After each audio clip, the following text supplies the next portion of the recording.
Shahidi kushika mzadi.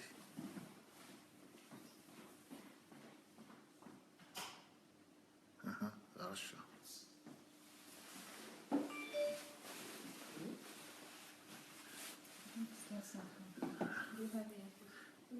Hello, everybody. Good evening. Mufelola, evening.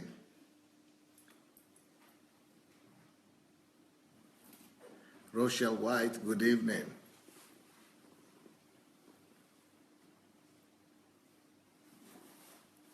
Mayowa, good evening.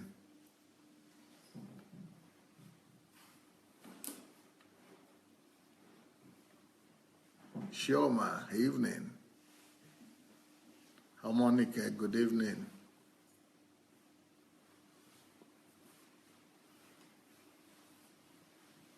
Charles Smith, good evening.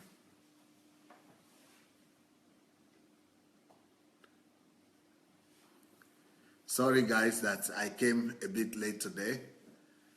We were having that fascinating interview session, Ask Pastor Sunday. Today it was more like Ask Dr. Sufficient. She was the one providing most of the answers today. And I enjoyed the program thoroughly. So nice to see you guys. Thank you for coming. Today, I'm going to have a unique time with a unique person. And please go ahead and share the link as you are coming in. Let's go and share the link while others will come and join us. We will start our session with Dr. Sufficient Bien, the author of The Beauty of Challenges. And you know that book is being released today on Amazon. And so I want to use this opportunity to introduce her to you. And she's going to talk to us about herself, about her book, and about her plans for the future. And okay, if you have shared the link, let's start now. I'm sure many people would think that we are no more coming because we came a bit late today, but they will discover that we'll be here. So here we go. Welcome, help me welcome Dr. Sufficient. Hello, Doctor. Good evening, Pastor. Good evening, everyone. You're welcome. Good evening, good evening. Nice to see you. Thank you, now, Pastor. I've decided to invite you today because you are releasing your book, right? The Beauty of Challenges. What caused you to write that book? Okay, what caused me to write the book? Let's firstly, the book was inspired by different things I had to go through in life. I believe my life, from as I could remember, has been a series of one challenge to the other, in different categories and on different levels. So one thing I discovered is that the more I persevered and overcame each step of those challenges, I get promoted to the next phase of my life. So I got to discover that challenges are actually not as negative as the general masses say it to be. I began to do some research on it, and when I started reading the biographies of great people and what they did and what they had to go through to do that, I now discovered that actually what has been happening in my life is not just coincidence, but the principle of life. Even though I have been living it, but I never really knew that it was a principle. So I got to discover that from my researches, that every great person had a story and had a price they had to pay. So, and apart from that, presently, that was before I finished medical school and all that. From the little I was doing then and all that, I get to meet a lot of young people that admire me and they wish they are me, or they are able to do what I'm doing and all that. So that was what led to writing that book, because a lot of people are not ready to pay the price for greatness, but they admire greatness, or they wish they have greatness, but they are not ready to pay the price for it. So that was the reason for the book. It was motivated out of my pain and the researches I did. Well. What do you intend that the people who will read that book get? Because every book must have a purpose. and that purpose must be met. So what do you want them to get at the end of the day after reading the book? Okay, what I want people to get from that book, firstly, is hope. Because a lot of people give up on life when things are tough, when things don't come out the way they planned, or probably when they do not hit their goal, when life is not as pleasant as they expected it to be. Some people give up hope because they feel that where they were born into, the family they were born into, or the color of their skin, their sex is a disadvantage, and as such, there is no much they could do because fate has not smiled on them. So basically, the goal of that book is destiny. The goal of that book is to let you know that you're the one that is in charge of your destiny. It does not matter where you were born, your background, the difficulties you had, the country of origin. If you are going to decide that you will make something out of your life, you want to be successful, you can be successful. And to give hope to those who have given up hope on life, those who are in one particular pain or the other, or people who are like me too, that probably might be struggling and overcoming their challenges, and they have not known that this is actually a principle of life. There is a different understanding that you have when you begin to know that this is not all about you, it's not about luck. Everyone that has become great in life has something they have to overcome. So with that understanding, you're going to be able to better handle your challenges. So you're not going to see it as something that is negative, but rather positive. So the book is going to help people discover that challenges are like stepping stones to greatness. So it's not all about negativity, but we are to teach people to see the positivity in challenges that most people would think is something negative. Okay, somebody is saying that they are really okay, let me just read it. Okay. Congratulations, Dr. Sufficient, for the successful launching of the book. Right. I'm anxious to lay my hands on it here in Nigeria. Okay. How can they do that? Is it on Okada? Not yet. They can get it on Amazon. I believe Nigerians can get books on Amazon. No? Mm-hmm. Okay, so probably later on it will be on Okada, but presently it's only on Amazon. But okay, we'll make it available to people in Nigeria on Okada later on. All right. Yeah. Okay, so now, I'm saying it is something that is not what is welcome in the African churches. Right. That the beauty of challenges. It is more like you go for deliverance. Right. Or maybe the pastor has to pray for you. Mm-hmm. Even when we met with you, right, you used to tell me that, the experience you've had in Nigeria is that people will say that either you have not done one thing or the other, maybe you have not given your tithe, or you have some sin in your life. You used to tell me things like that either somebody has sinned. What are they, I want you to explain to people, what are the normal Christian African understanding of difficulties, challenges, and what are the things wrong with those things, and what is really the truth? Okay, the wrong thing about the African perspective, or let's say the religious perspective of challenges, is that the African society, or let's say coming from the religious angle now, they've actually painted challenges to be something negative. All right, so people just feel that when you have to go through tough time or different kind of things in life, there are two things. It's either you're suffering from generational curses, or probably you have some sin in your life, or maybe someone is doing you something. Yeah, that's the most popular one. It's either your enemies are against you, or your mother did something, or your father did something, or your uncle, they are calling you from the village, different kinds of ideologies. So the moment someone starts something, maybe the person went into business probably with not sufficient knowledge on what he's going in, and that crumbles, they will say, oh, my enemies are against me, this one is doing that one. So because of those kind of wrong mindsets, people are not becoming lazy in their mind. So they would rather go to church and be praying, taking tithe to pastor, sowing seed here and there to get breakthrough, instead of embracing the challenge they are facing and learn what led to that failure in the first place, to correct it and to take the right actions. So there is always something negative to be attached to a challenge in a believer's life. Sorry? Oh, okay. There's always something negative attached to a believer going through challenges. So some people will even tell you something like, okay, Jesus suffered, so you're not meant to suffer again.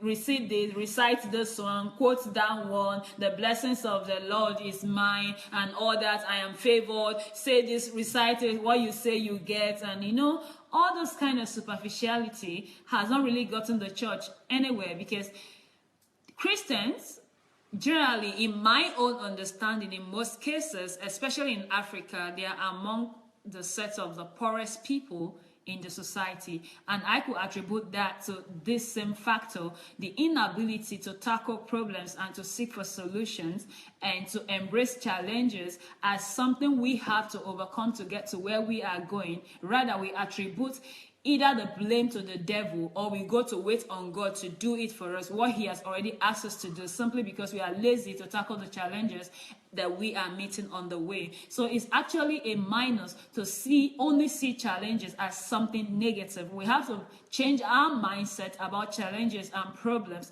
because I believe that sometimes, not even sometimes, most times, the challenges you overcome builds up a stamina in you and equip you for a greater task in the future. So if you love greatness, you want to be great, then you have to learn to tackle challenges. You don't even have to wait for life to bring challenges on your way. You have to daily create challenges for yourself. That is the only way you keep growing, for you not to remain in your comfort zone and be complacent. Keep giving yourself a task that is higher than where you were yesterday, today, and that is all about challenges. Then when life brings its challenges too, to be ready to face it squarely and fight through it without attributing to the devil or probably someone doing you something, or waiting on God to do for you what you're supposed to do for yourself. That's what I can say. Okay, I have some more questions for you, but some people are also asking you questions. And I will say, if you have questions for Dr. Sufficient, please go ahead and ask the questions that you might have for her, especially regarding her book, The Beauty of Challenges. Now, one question here is that how can you relate your message, the message in your book, with what is the general concept in Nigerian churches, which is the miracle-minded members? Everybody is going to church just for miracles. But you are saying challenges are beauty and they are made to change you. So then the churches will be relevant. Well, I'm sorry to say, Pastor, but without mincing words, to a great extent, I would say the church in Africa is part of the problem Africa is having. The church in Africa today has become irrelevant. I'm sorry to say, but that is the truth. I'm not in any way castigating the church. I love the church. I've been a church kid all my life. I was born in the church. I'm a part of the church. But somebody has to say the truth. I think it's time for the church to begin to correct the erroneous things that are going on in the church. The church is supposed to be a solution and not a problem. And most of the things we've taught people in church is the reason why that continent is the way it is today. So if I'm going to throw back that question to that person, I would like to ask, how many people we celebrate today in our world are being celebrated because they got a miracle from God? Is it Albert Einstein or Benjamin Franklin or Michael Faraday? How many of them are being celebrated today because they were living on miracles, or some miraculous things happened to them and the God of miracle was with them? So because of that, they did a remarkable thing that they cannot be forgotten in life. So that is actually the kind of myopicness we've had as a church because of this wrong doctrines that are being taught in the church. Miracle is just 2% of life. Life on itself is 98% principles. God is the creator of those principles, and those principles are laid down for us in the Word of God. So why are we going about magnifying that 2% and leaving out the 98% that is also in God's word, just because of our laziness and not inability to do what we are supposed to do, because we just want to wait for God to do for us what we are supposed to be doing for ourselves. So yes, to answer your question, the church to a great extent is irrelevant, and we have to change our teachings in the church. When I preach something like this, one of the questions that I hear from people back in Africa is, then it means, so why are the churches needed then? If you are not going to church for miracles and for breakthroughs, and that is not the most important thing, even though God can do those things sometimes, but if that's not what you are looking for in churches, what are you then looking for in churches? Why should church even exist then in the first place? It's because to them, if you are not going to church for miracles and breakthroughs, that's what you are going to church. That's what church is even for in the first place. So if that's not what you are going for, then what is? Well, I don't really think that's actually the church Jesus brought. So first of all, for we to even understand what the church is all about, let's go back and look at where the church started from and how it started, how they did church when they did church. I cannot remember the disciples when they started the church after the Holy Ghost came upon them, remaining in those 4 walls of the church and seeking for miracle, depending on God to provide their food and heal their sicknesses and all that. No, that was not what they were doing. They were going about reaching out and bringing solution to the problem of the society. That is what the church is meant for. The church is not some sort of miracle center. The church is supposed to be about relationship with God and transforming the society. The church is the light of the world. We are the salt of the earth. So we are supposed to be out there bringing solution and resolving the problems of the society, shining the light of Christ in the areas of darkness, not just sitting down in the 4 walls of the church and in the comforts of the building of the church, waiting on God of miracle to do miracle for you, and all of a sudden, resolve all your life problem and they will disappear into thin air. No, that is not what the church is all about. That is not what the church is about in the first place. We did not hear anywhere when Jesus was with the disciples that he was even ministering to the disciples or praying for them to be wealthy and all that. No. Seek ye first the kingdom of God and his righteousness, and every other thing shall be added unto you. So why should we be looking for miracle in the first place? The Bible says miracles, those things, they are children's bread. So that can tell you the state of the church in Africa and Nigeria, to be specific. Most of those believers, even though they are bishops, they are children, because they are seeking for bread. Children, they are not in understanding. They are seeking for bread. They are seeking for milk. They are not ready to eat the bones and meat.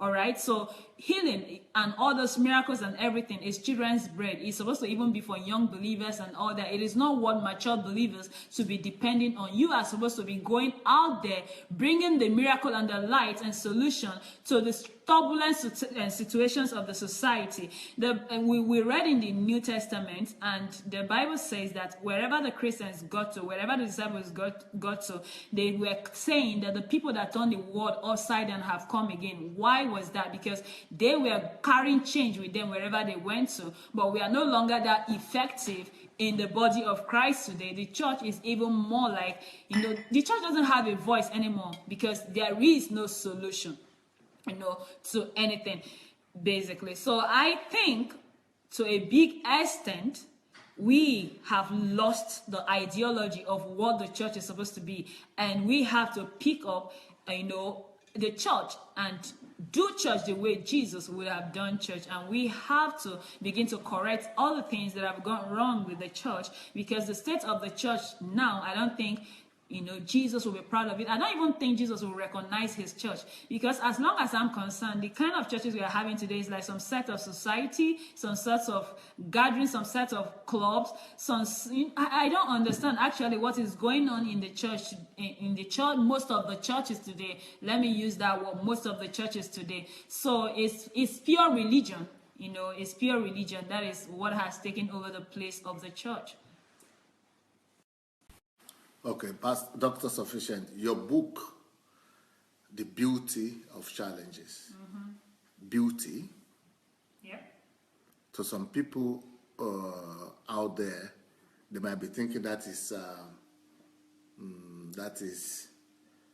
the opposite. What do you call it? That is conflicting. That is so beauty Beautiful in challenges. All right, what is beautiful in challenges? What can be beautiful in challenges? Everything about challenges is beautiful. If you see it from the right perspective. Let's forget about the temporal pain it will cause on your body. But on the long run, if you are going to approach a challenge positively, it will leave you a better person. That is one thing I have discovered in my short period of existence in life. Like I said, I discussed with some people that were with me live on my first day of broadcast. Whatever I am today and whatever I'm going to be tomorrow, it stands to the challenges I had to endure in my life coming up. The tenacity to even pursue when all odds is against you, it stands to those challenges and the kind of radically helpless situations I had to grow up in as a child. That left me very strong and very independent. So it's more like I can say by the grace of God, in my life, it really doesn't matter what happened, but I'm not that kind of person that is going to bow down, to the difficulties of life or give up on life or throw in the towel. So what happens does not really matter to me anymore. It's what I do with what happens that matters. So, and that stands to the challenges I had to endure, and that has brought so much beauty to my life. Because if not for that training, I don't think I would have been able, to be who I am today or to be able to achieve what I'm going to achieve tomorrow. So that is why I said challenges are beautiful. So, for instance, I grew up in an environment that was very, let's say, down and out. Just take a look at a 9-year-old all by yourself in a city with your 2 younger siblings at 9, and you had to go to the market, like take care of the home, make food, breakfast, lunch, and dinner for your siblings, and go to school and organize a home like a woman. So I don't think that is what, even when I say that stories to people in the world today and all that, everybody might say, 9? That is not possible and all that. But it was, why was that possible? It was thanks to what I had to go through. It was thanks to that early difficulty in childhood. It's all thanks to the hardship I had to endure. So before I was already at that age, I've already known what it means to handle life situations and to be independent. So that actually molded me and strengthened me in that direction. And I was ready to face everything life has to bring. But there are also other people that were more favored and didn't have to go through what I went through.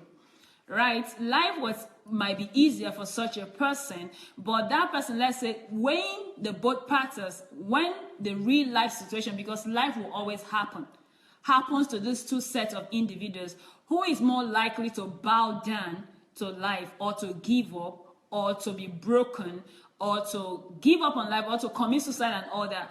It's not going to be the person that have learned to manage challenges. It's going to be the opposite. All right. So that is why, because in the first place, life itself is a challenge. Everything about life is a challenge. So if we don't begin to see the beauty in challenge, then we cannot see the beauty in life. That is how I understand it. Because if you want to ask me, why do I say life itself is a challenge? Let's start from the first day your mother took in, like the first day of your conception, from her first month to her first trimester, second trimester, and third trimester. No woman will tell you that the process of pregnancy is very easy and all rosy without any challenge and all that. No. Or are you going to tell me, is it the labor or delivery that is easy, or the raising of the kid from day one? So life itself is a challenge. So the earlier we begin to see and embrace it and see it as something beautiful, then that is not going to help us, because if we continue to see it as something negative, it's going to affect the way we think and the way we respond, and our creativity is going to be diminished. But when we see it as something that is positive, that can help catapult us to where we are going, going, then instead of giving up or feeling bad when we face a challenge, we are going to be thinking. Our analytical mind will come up to help us analyze and get a solution to that challenge we are having, knowing that and having at the back of our mind that when we overcome this challenge, then we are moving to the next phase of our life. So that is actually the beauty in challenge, because every challenge overcome catapults you to the next level of your life. It's like passing a test of when you pass a level in school, then you move to the other level. That is the way it is with challenges in life. When you overcome one challenge, then you move to a higher level of life that is not even without its own challenges. So when you overcome that, so that is what life is all about. So if we are not going to see challenges as beautiful, then as well we can say life also is not beautiful. But if we are going to learn to see challenges as beautiful, then life will be beautiful for us. That is why I said there is beauty in challenges. Somebody is saying it is the title of the book that they saw that want to make them to go and get the book. But somebody is saying, I will get it maybe sometime later. What is the advantage of getting the book today? Can you explain that to people? Okay. The advantage of getting the book today is, first of all, the book is on a promo. If you get the book today, you could get the book for as low as 0.99 cents, less than $1. And apart from getting it for less than $1, that's more like almost free. And apart from that, secondly, if you get the book today and leave a review today and rate the book, probably if you like the book, you read the book, which I know you're going to love the book, you stand a chance of winning. Participating in our contest to win our all new all new Fire H8 tablets for Kindle readers.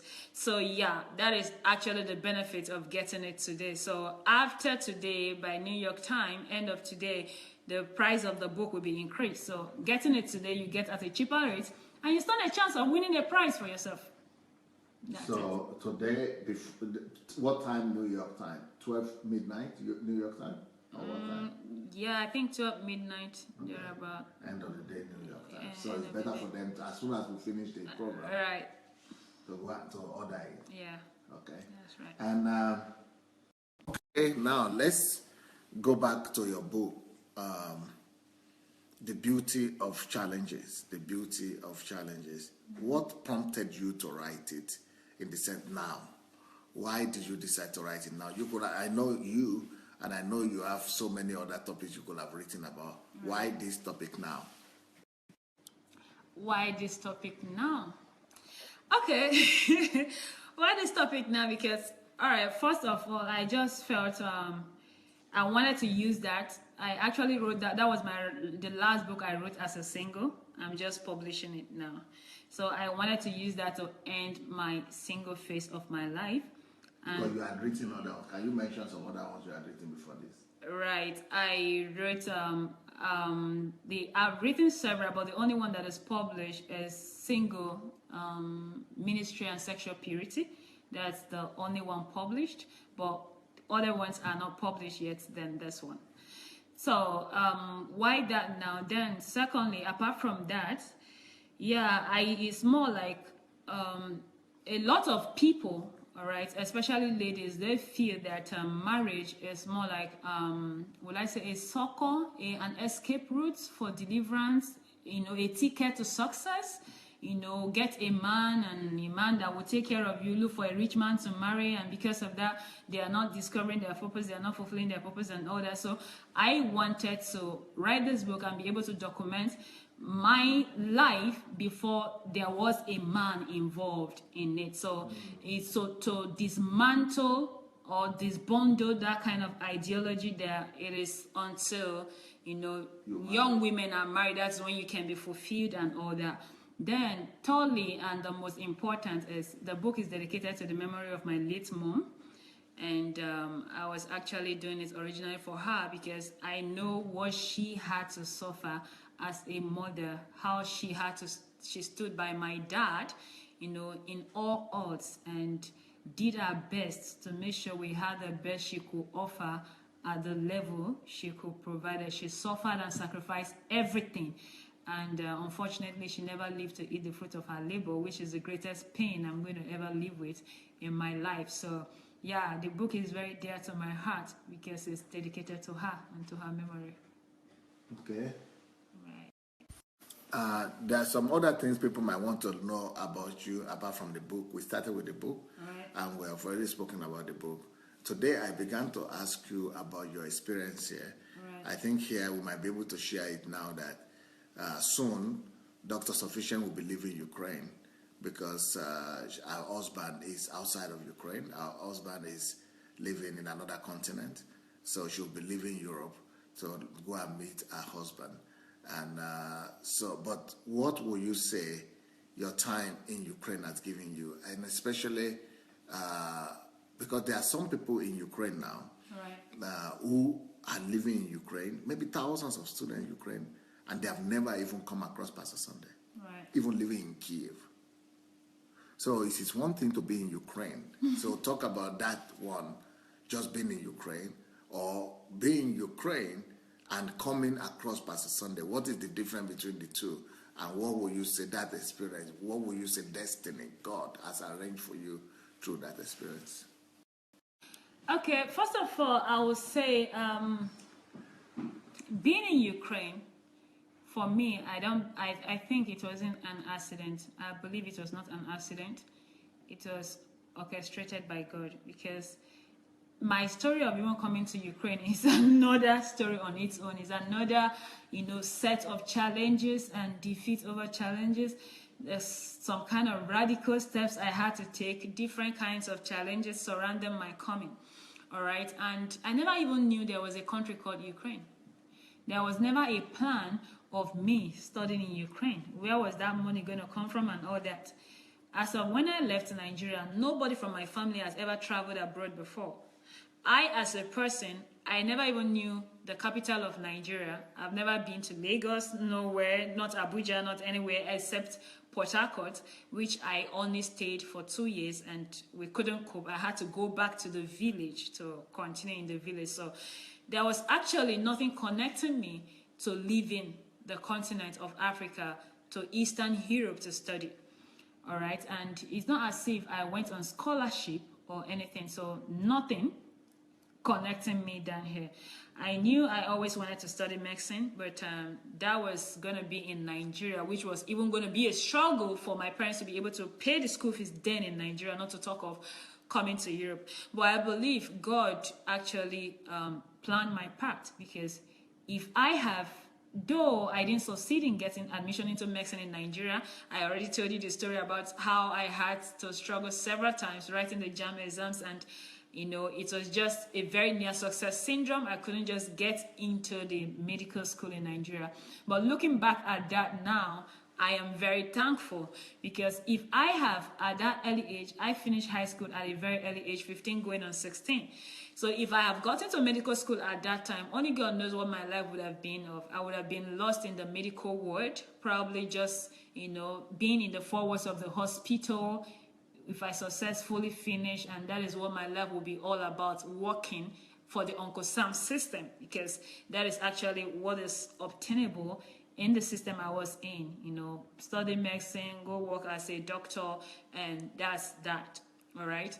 And from time, though I always knew I had something more than that medicine.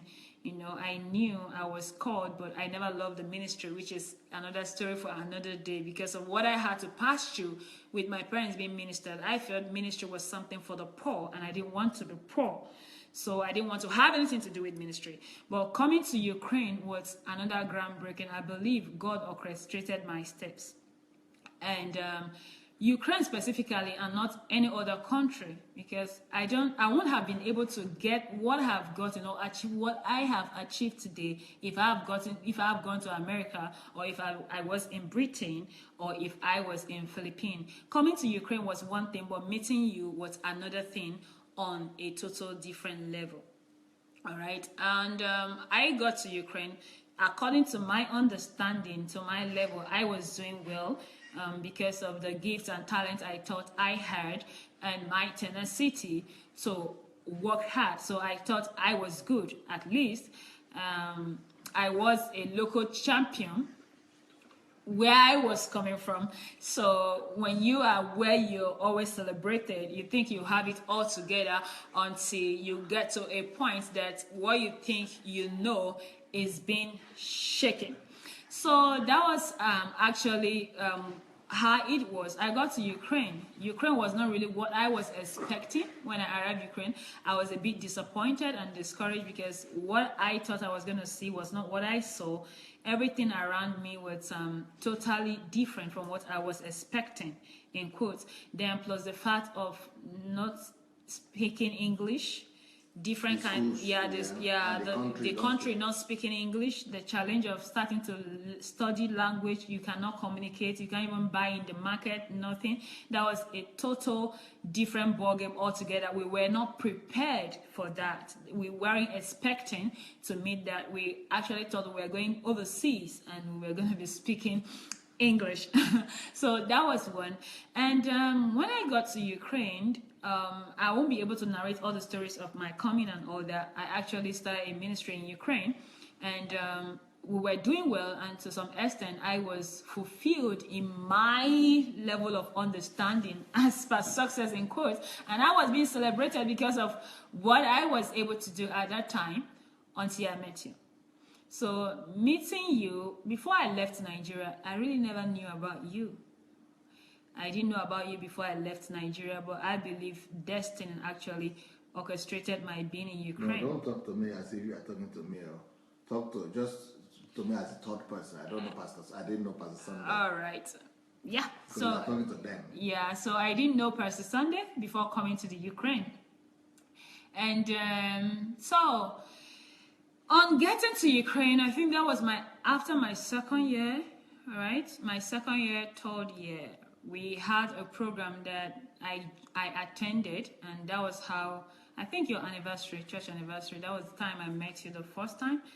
And when I met you the very first time, something was striking out. I was looking at the large congregation of all Europeans and all that, and the way you welcomed us, the way you took care of us, we were just common students, we were not member of your church, and you created that time, it was your anniversary to see us. I think we came then, if I can remember vividly, was it with Dr. Abakicha and other students and everything, and you made that time to come talk with us, ask them to serve us food and everything, laughed and all that. Your humility and all that was just down to it. So after then, they organized an HMT. I think that was 2010, if not 11. So I attended the HMT, and you were asking people to introduce themselves, and they were introducing themselves and giving a brief intro of what they were doing. And when it got to my turn, I introduced myself and gave a brief intro of what I was doing, and that was it, you know. Pastor started saying, wow, I cannot believe it's a young lady in Ukraine doing this kind of thing, a woman and all that, and you gave me an opportunity that anytime if I want to learn or during my vacations, I could come around here to have my vacations here. And that was a big one because as up until then, I've always done my vacations by myself because I couldn't afford to go home when other students were going home for their vacations because of still lack of finance. So that was the beginning of it for me. And but even then, though, there were so of you who were there. So many students were there at that time from abroad, and some students from were here. Yeah. And everybody had the same opportunity. You know, I'm always free. I always ask people and give people the liberty to come. Even you too. Yeah. Even though you are, that's what I think. I think you people are impacted. Right. First of all, there are two stages. When you met me first, I was wondering why didn't you draw close after the first time? Not just you and other students too, people, but then after the HMT you got to know more. Right. But still, then not too close.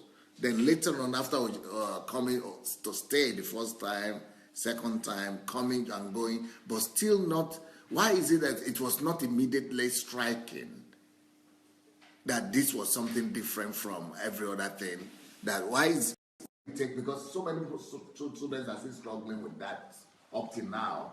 They still live in Ukraine and they still don't know You understand? They are losing the opportunity. They are losing the chance. It could have just passed you by. Right. It's not that it was not striking. It's not that we did not see a difference. Or let me not use the word we. It's not that I did not see a difference. Let me speak from my perspective now. But from where we were coming from, pastors, especially big-time pastors, don't relate with their members on that level.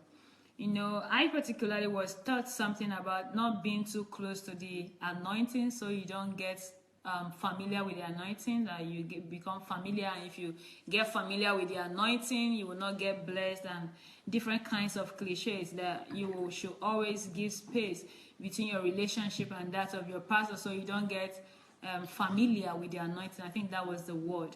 So we had all that in mind. Even though my dad was a pastor, my parents were ministers, and I knew my relationship with my dad is because he's my dad and all that. So that has always been something in mind. I think that's what most of the students are struggling with, and people will find it very difficult to believe that a general overseer and a big pastor as such will be able to open arms to really welcome them because of what they have known in quotes or have experienced, or the standard or what is common. All right, so I don't really think I've met any other person like you. Let me use that word when it comes to that. So that was actually the reason. So for some reasons, I didn't want to look like you're misusing the opportunity. You just wanted to act. The way I was acting is more like the way of honor, to make sure you're keeping the boundaries and you're honoring the anointing, and so you don't get familiar with the anointing in order for you to be able to be blessed. So, but what would you miss? What were you missing that period of time if you had come closer? Because it was easy. I think what was actually missing, which a lot of people are still missing it, is one thing to be taught. It's one thing to hear teachings. It's one thing to listen to messages. It's another thing to observe the practicality of it. And that is actually what has brought a radical change to my life. People learn differently. And I believe what you see and you continually see and you practice and you work with will leave an indelible mark on you. You'll be able to reproduce it faster than what you just read. And it's not practical. You're not practicing it. You're not working with it. It's not being put into work in your life. So not getting close, that's actually the disadvantage, because a lot of people just know, oh, Pastor Sunday as the big pastor, the pastor of the biggest church in Europe, and that's all there is about it.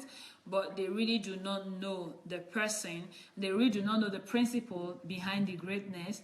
They really do not have the understanding of the workability, and they really do not know your in-depth. They might listen to your message and they think they have heard you, but when it's time to reproduce it, that is when they know they actually have not known. So that is where the missing out is going to be for not coming close.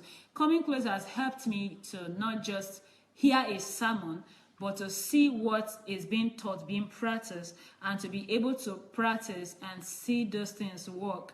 And not just that, coming close, you have put me under so much pressure that I do not have any choice but to be better, to work on myself daily. So that is actually what was missing out, that opportunity to be trained. So there are two different things: undergoing training and listening to sermon. They are different things. Now the other thing, one time I also asked you this question was, after the HMT, why did you get lost?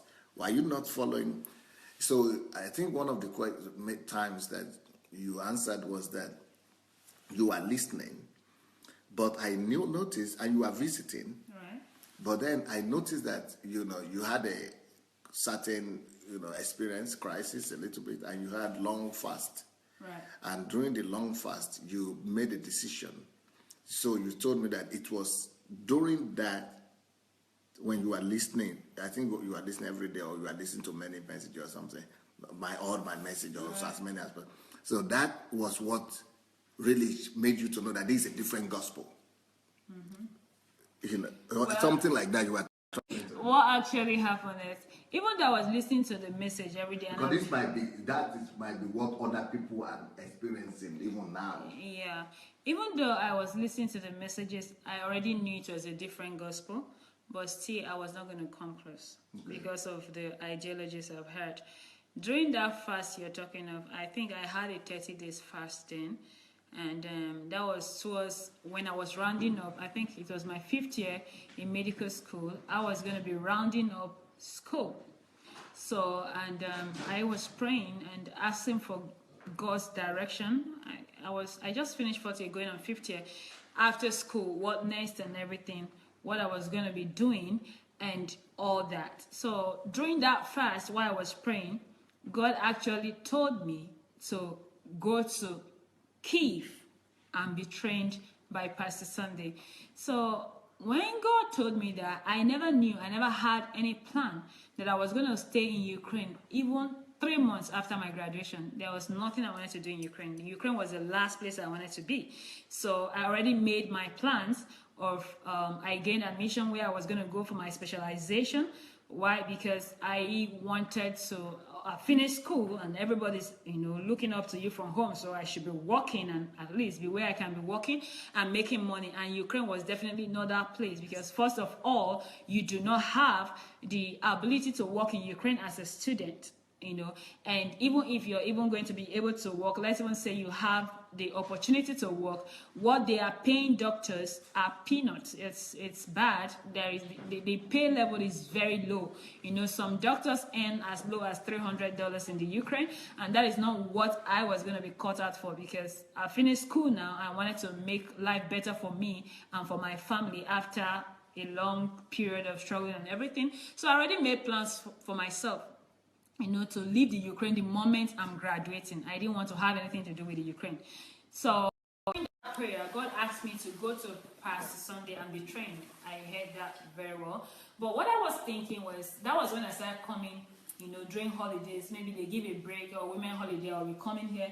So my idea of coming to be trained by you was using those vacations to spend it here. And that was the training I was thinking God was talking about.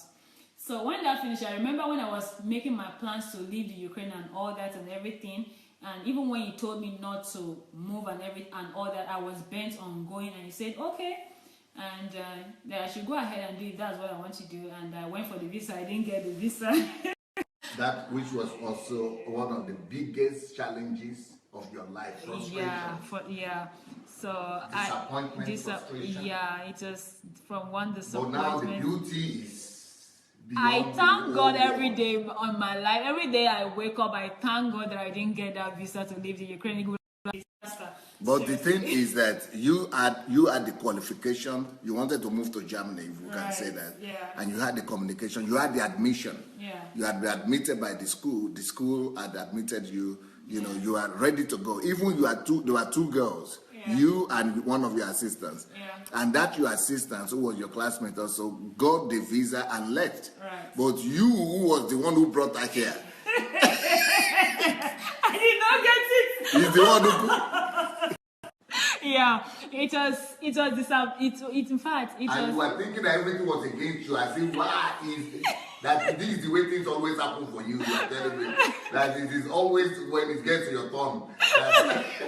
You were telling me things like that. Right. So you were asking me some questions about I was just devastated, Pastor, I've struggled a lot in my life. Like, I never get anything easily.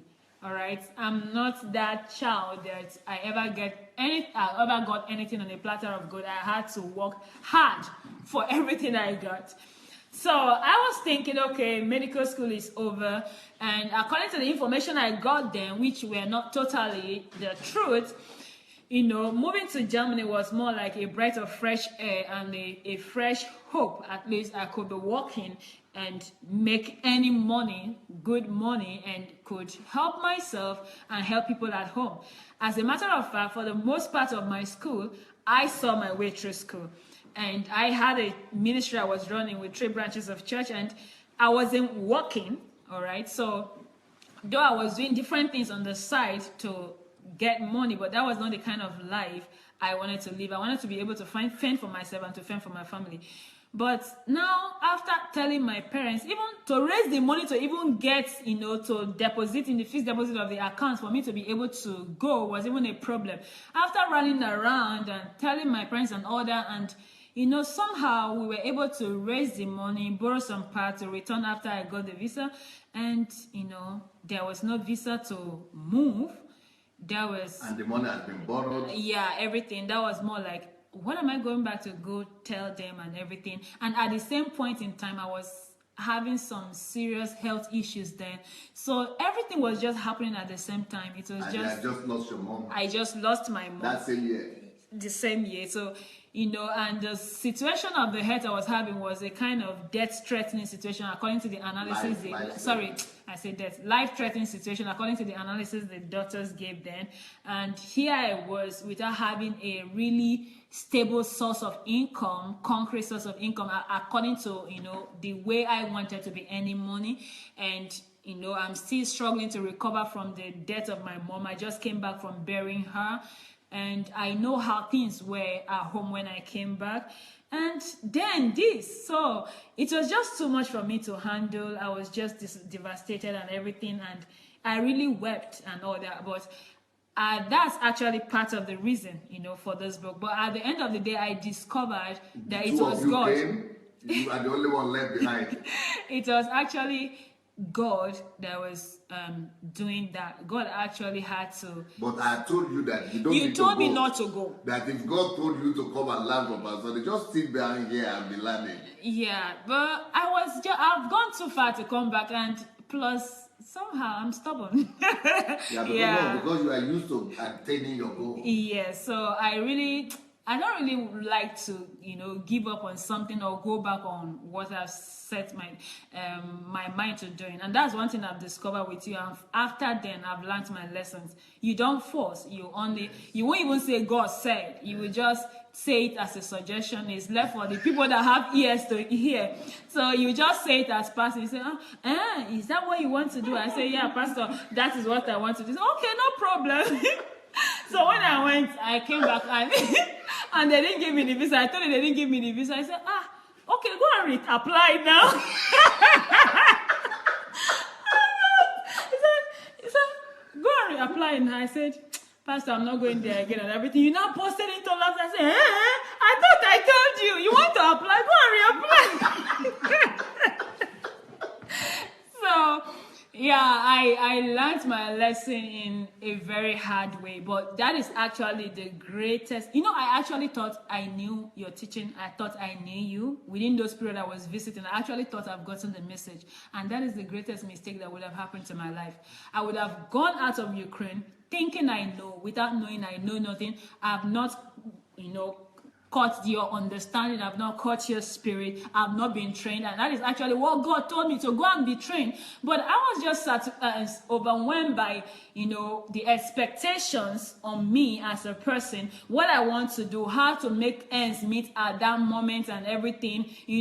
My mates are graduating. Some are doing their specialization. Some are working. They are going back to Nigeria to write exams. What will I be doing in Ukraine, sitting down in Ukraine, a medical doctor with my certificate? Just working with Pastor Sunday? How? That was the thoughts that were running through my mind. But when God actually left me in that cage, and I'm so grateful for that closed door. Most times we see the same thing I'm saying, closed doors, as if they are actually the end of the road, not knowing is a way of God building us. And not only that, I was trained. Financially, I became equipped.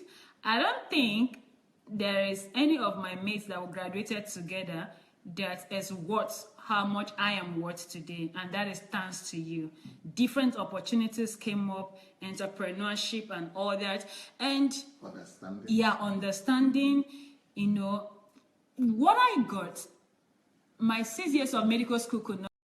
Even the other girlfriend of yours that were here together, that you were supposed to go over there together, right, and you are supposed to go, even borrow money to go, right, and that person, fell into a lot of disappointment because the things information they gave us were not right. And she is still struggling financially like crazy. And she was even saying, why did I leave, self? I would have stayed with you, sufficient. She was even writing to me and saying, why did I go leave Ukraine? No?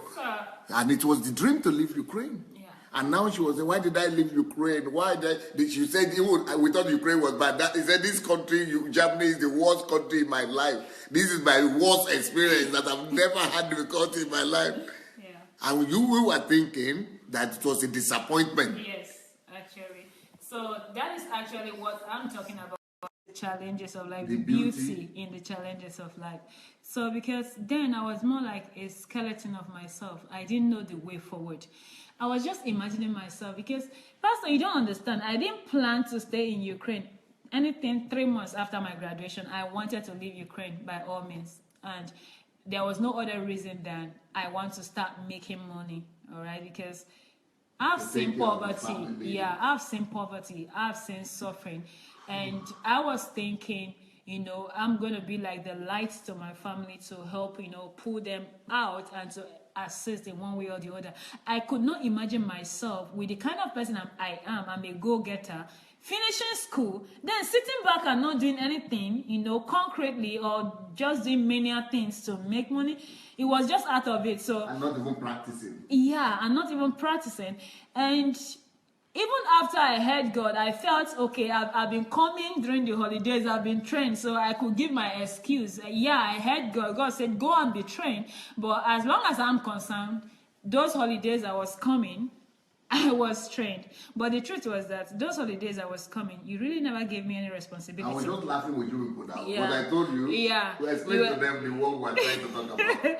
Right, so you never gave me any responsibility. Not just you, other people. Yeah, but I'm talking of my experience now. You never gave me any tasks to do. And explain my philosophy, why that? Why is it that I don't, even, I'm sorry for pointing at you, but even people who might be leaving my house here, I will not touch them. Right. People might be living in Ukraine, I will not touch them. Yeah. We just come and you laugh, make us feel good. I'm like, so you were like that. You do not give anything to anybody that is not hungry. That until someone is hungry, they will not receive it. They will not know the value of it. I remember sometimes then when I will come and I will ask you some questions, you won't even answer it. You'll just be like, you are not ready. I'm like, Pastor, but I need an answer. That is why I asked the question. So what will you do with the answer after I've answered you? Just talk of the mouth, another topic for discussion. Yeah, and for preaching. And for sermon, revelation and rema. And you just wave it and you laugh, give high five, treat us well, make sure we feel good, and you don't want to offend us and everything. And I saw that trend. To some extent, I knew what I wanted. I wanted to be trained, and I knew that way was not the way I was going to get it. But at some point, I felt, okay, maybe that is not going to be possible to get what I want. Then I'm going to fall back onto your tapes and be coming around, probably attend the program, attend HMT. And as a matter of fact, after HMT, I actually thought I've gotten it and I've gotten the training God was talking of. But right now, after spending this year here, I have discovered that this is actually why God asked me to stay behind, because as of that time, if I've left Ukraine, I have not gotten 5% of what God just like saying you have never met Pastor Sunday. Right. So a lot of people actually thought they think they know you because they met you 1 or 2 times and you laugh with them, you gist with them, you celebrate them, make them feel good. So they, Pastor Sunday is my friend, but they don't know you have much more to offer. And most people that are even around you don't even know that because they are not hungry to know, and you're not going to pursue them with it until they begin to chase you. But that changed after I was confined to here. Even at that, when I did not leave, you still did not bother me either. You were not giving me any responsibility and all that. Though I was in the house here, I could stay for 1 week without seeing you. You will not say anything and all that. And it's like, you decided to come today. You're welcome. Oh, you left your room today. And There are still some people in this house now that I don't even see that they exist. So, I talk less of them in my house. So that was what happened, and the same instinct in me of going for what you want kicked up, and I started pursuing. And I remember I will ask you for a tax. You say, in fact, you cannot work with me. Working with you is headache, different kind of things and all that. You didn't know a lot of things. So I'm Tell like, them now that you didn't know you were not prepared. You didn't know enough. I thought I knew. So that's the greatest,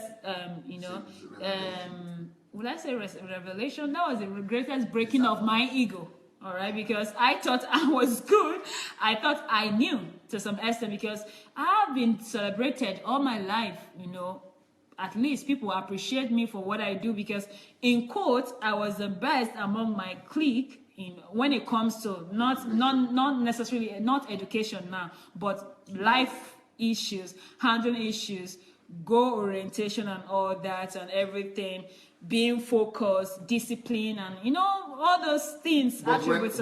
But you came around and you said I should begin to work with you and monitor you and coach you. But what did I say? Because we spoke about it earlier, but most of these people are not there. I said, you people, it's like, where are you people coming from? The word I used, I was saying that you people are just like, there is field. You could have a field. Right. But I now discover that it's not only you people like that. Right. I just discover everybody, almost from Africa like that. It's just like saying, there are some accidental grass. Right. You have wheat, yeah. and then you have what was the thing Jesus said? Go and remove wheat. Yeah, it's Wheat. Okay. You have the wheat, which is the good thing that were planted, but wheat just grow anywhere they want, by the roadside or by the something, just by accident. Not planted, not just things that just grass, just. I thought that did you go to? You went to school now? Are you not from there? It means you went to university here. Did you finish primary school, secondary school? Were you taught? You finished university now. What? Because for me, it was like a crisis working with any of, not just you, but any of you people that time. Because maybe what you said in the evening, maybe because of the height I was coming from. Yeah, you were. You didn't understand what I was trying. You were always angry at the first. Yeah, at first. you were at a very higher level from us. No, that was not. It wasn't about academic intelligence. It was about self-development, capacity building, and understanding of life. Right? You have so developed yourself. I don't really think there's anybody that will even work with you and wouldn't have issues. Let's even come from that angle. Yeah. All right. So except those who don't know you or the people you want to make them feel good. Yes. Those are the people, and just laugh with them. But anyone that is really going to work with you, even if they are specialists, not going to talk to me. Anyone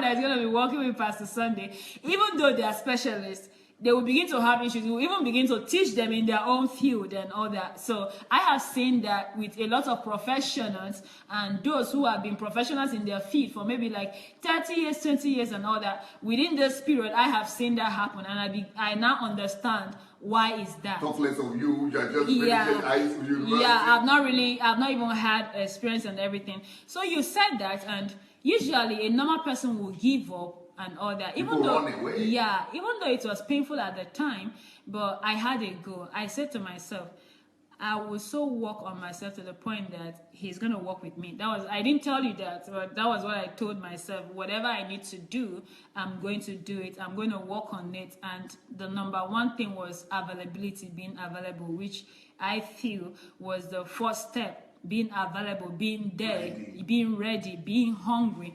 I felt that was the first step. So I remember one day that, you said something that broke me so much. I was so upset, and I went home to myself for weeks.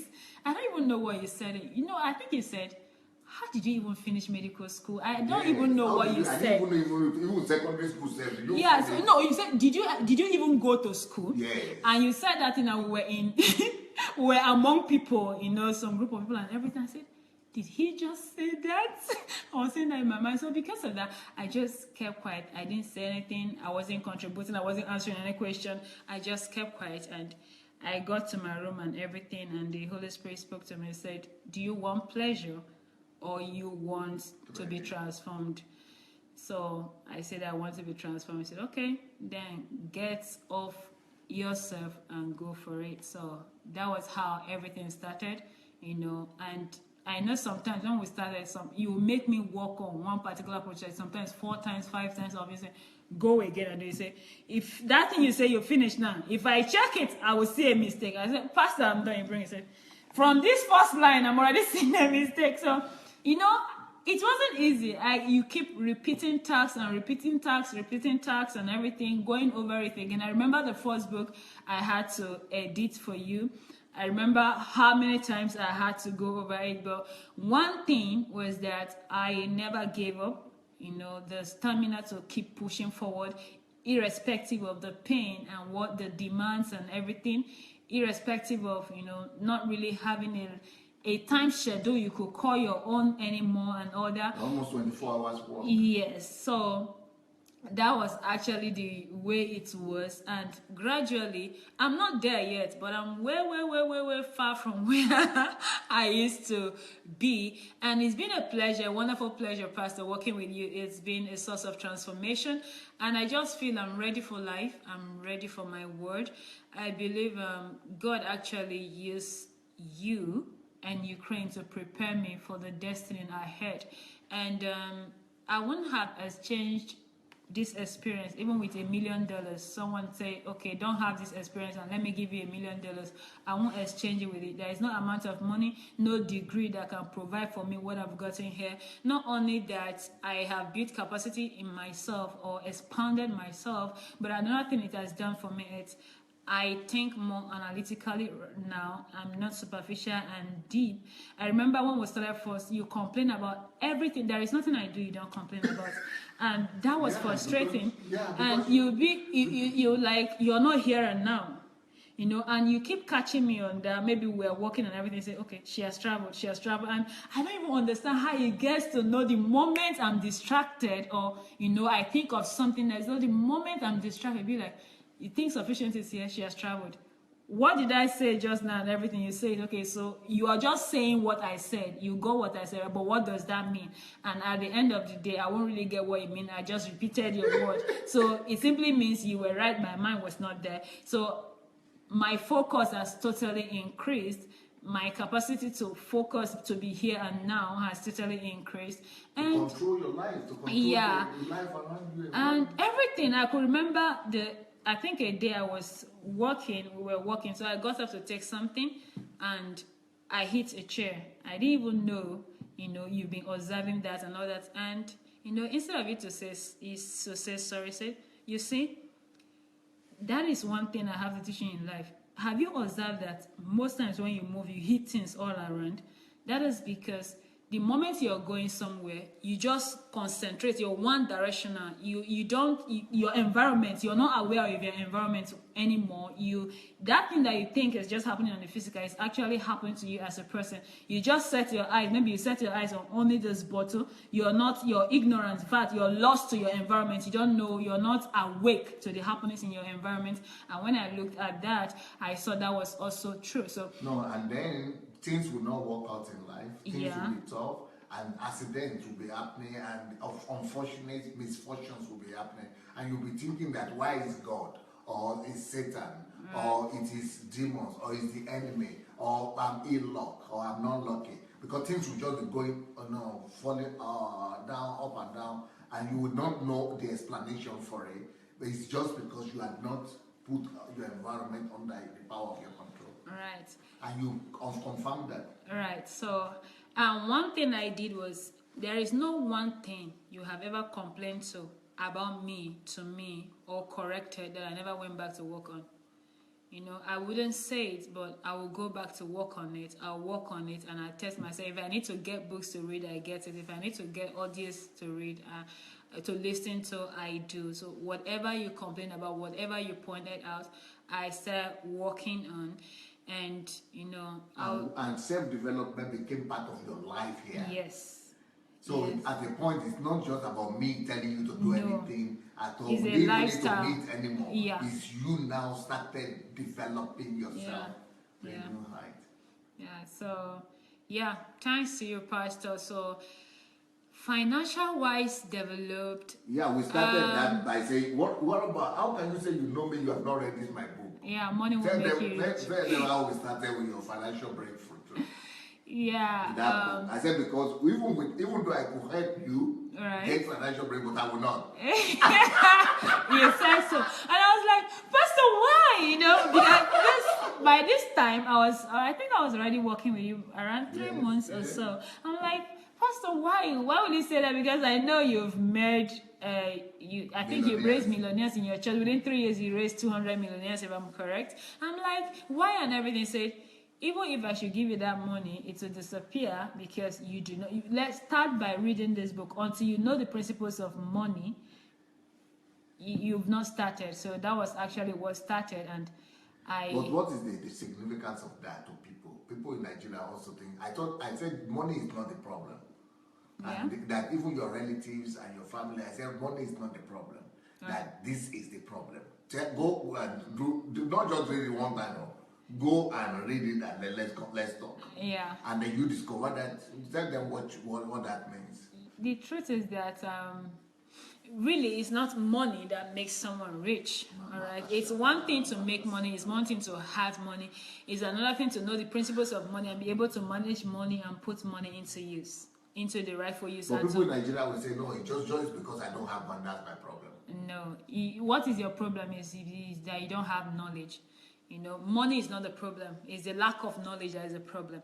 Where there is knowledge, money will follow suit because you're going to know what to do to get the money. I remember what you said when you came back after that. You said, Pastor, I've been here in this house and I've been seeing this, but I've been hearing about it. Why did you tell me that this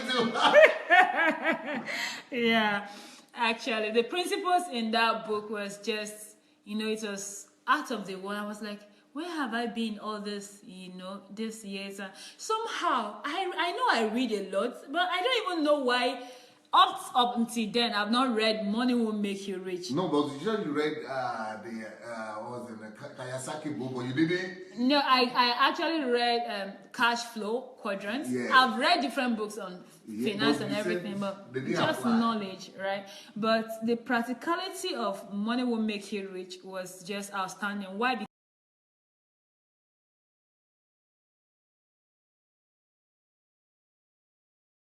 financial books and everything, maybe think like a bit to the principle. After I've read it before. After reading Money Won't Make You Rich, that was when I read the book again and I now understood it. So Money Won't Make You Rich is actually, we could say it's a book, financial breakthrough for beginners.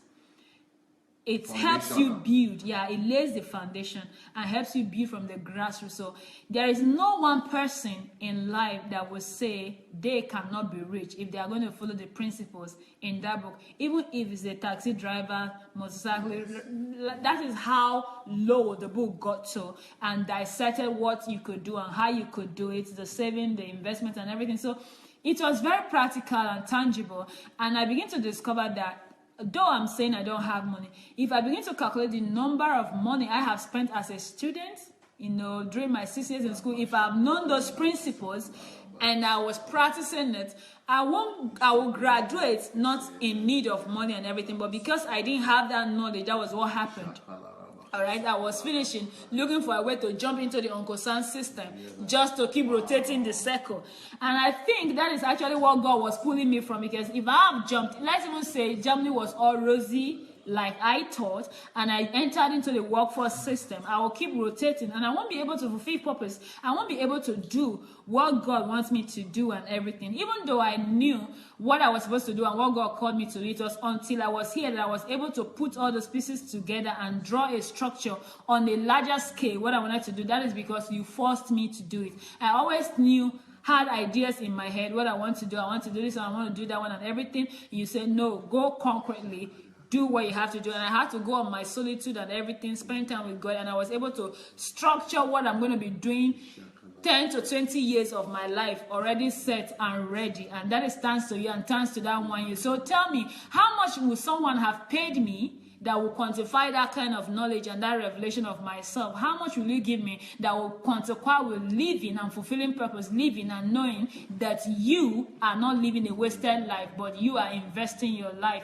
So yeah, I don't even know where to start from. It's actually an all-round transformation for even me. though you have just been married since April, right? But I know that you have also been able to share a lot of these principles with your husband. Right. And your husband is a different man. He even wrote me one day, right. and he was telling me of all the changes that have happened in his life. Tell us about your husband and all the changes that has happened in his own life also. Not just because he knew you, but because he knew you before then too. But since you were married, since he started, though he's living in another country, but he's following all the principles, he's trying his best, tell us about your husband. Well, it's really been a great transformation. And within the short period we got married, to the glory of God, my husband's income has multiplied by 3. Not because he was working harder. not because he was working harder, or because he was doing something extraordinary other than the gifts and what he was doing, but because of the knowledge he has gotten and your teachings that he began to follow and everything. So yeah, I think in different levels, I will rather let me leave that to him to do. Maybe someday we'll do a video. Not just the financial aspect. I'm just in general. Generally, as a person. So, yeah, it's really been a transformation for him, from his discussion with me, his perspective about life, understanding about life and everything. Pastor, this kind of teachings is not gotten everywhere in churches. It's not what we get in the common place everywhere in church. Very few people have these truths. Even those who are ministers and bishops that we even look up to, some of them don't know this. They don't have this in depth. So that is actually the problem. I think the message needs to be out more and people need to know. Yeah, but tell them about the fact that your husband now, even though the time difference is very tough, and it's not easy for him, that he has become his priority. It's almost, even though it's working and time different and everything, but it's so much on the teaching. The price he's paying. Right. In that sense. Yeah, I think the thing is, what he does is he tries as much as possible to listen to it, and anyone he misses, he listens to it in the morning before he steps out of the house and everything. He always goes back if he misses anyone while he's at work, and he stays up late at night most times listening to it. Sometimes we'll have to be on phone together so he doesn't slip off while the broadcast is going on, and different things he had to sacrifices he had to pay, because I believe he has seen the benefit of that to his life. And he even changed his lifestyle, right? Instead of going to just work like normal people in that country, he's getting out of the Uncle Sam system. He's a happy man. Yeah, he is. And his lifestyle is changed. He's more confident also. Even though he's not here with me in Ukraine, what I'm just trying to say is that the principle, if somebody can, pay the price, right, through you. It's just through you. Right. But he's very, thank God that he's so willing to practice the thing, to do the things, but in another country. Right. And, so the country doesn't really matter. It's not the country or... No. It's the discipline and the willingness to pay the price and to practice it. It's not all about hearing or listening to the messages, but being able to practice what you're hearing and putting it to work. That's actually where the challenge is, and it's a challenge for most people because there is no one they are accountable to, or someone that will actually call them to account if they are not really practicing what they've studied. But if, let's say, partners are on the platform watching and each of them could, hold each other accountable to the teaching to make sure they are both practicing, working as a team, I think that will really help. Yeah. Dr. Sufficient, of course, the time is, we have spent 1.5 hours, but even more, I think. Let me see. Yes. Yeah, we have spent 1 hour more. And but I want you to tell people about your book and your book launch, and when is the time for them, the best time for people to get it. And is it a physical one they have to download, or the electronic one? Explain all those things to us. Yeah, the book The beauty of it's the Kindle version, the soft copy they have to get for now. And the best time to get it is actually from now to the end of today. That's New York time.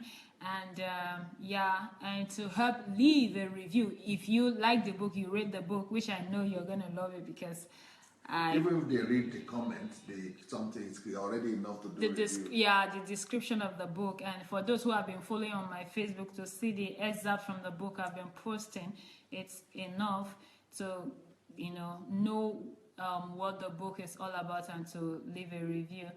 Yeah, so that's basically it. And I think after tomorrow we are going to be I will be doing a live video, maybe on Monday or Tuesday within the 2 days. I'll let us know of the person that is going to be the winner. We'll do it live, of the all new Fire H8 tablet. So no, I know you are already a bestseller of today already. You already done so much work that your book is already on the bestseller list. Yeah. The bestseller list is the top 100 really. Right. But you are already what number?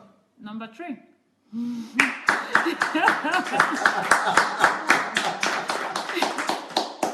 So you are not just in the top 10, but number 3 bestseller list on Amazon. Right. And so will you, tell them what is the advantage, because you didn't mention the price now, but people who are just coming in. Okay. What's the advantage if they get it before tonight runs out? How much will it be? Okay, presently now is 0.99 cent. So it's at a giveaway? Yeah, it's actually at a giveaway price. It's more like at nothing, because the book is worth more than that, and it's a big book. It's not like it's a small book. It's not a small book. It's not a small book. It's a big book, even in volume, and a lot of materials and informations in there that will really bless your life. So I think it's a book you can even get as a gift for a loved ones. I think it's the best way to end the year. That's part of the reason why I decided to even launch it now, so people could actually prepare themselves to face 2017 in a more positive and active aspect or perspective or direction towards life. And I think it's actually my gift to my friends that have been following me on Facebook, and to the family we've got on your platform, Pastor. So so after tomorrow, then the price will be increased. Okay, now, so some people are asking you, where are you, what part of Nigeria are you from? Because they said your name, Bien, sounds like a French name. Yeah, it's actually a French name. And it's my surname, actually. It's not my name. My name is Sufficient. Bien is my father's name. So, yeah, I'm from River State. Port Harcourt. Ogoni, to be precise. Ogoni. It's That's called Ogoni. Yeah. But most of us in Nigeria say Ogoni. Yeah. But it is Ogoni. Yeah, Ogoni. Do you know the meaning of Ogoni? I don't know. But Ogoni has a lot of tribes, a lot of pigmentation. Which one is yours? Mine is Gokana. I'm from Gokana. So people from Gokana will know what Bien means? Bien is a French word, Pastor. Okay. But from then what would be close? Man get to get Bien. That one is a long story, but the original name was at first my grandfather's name was Bien. Bien means long life, living long.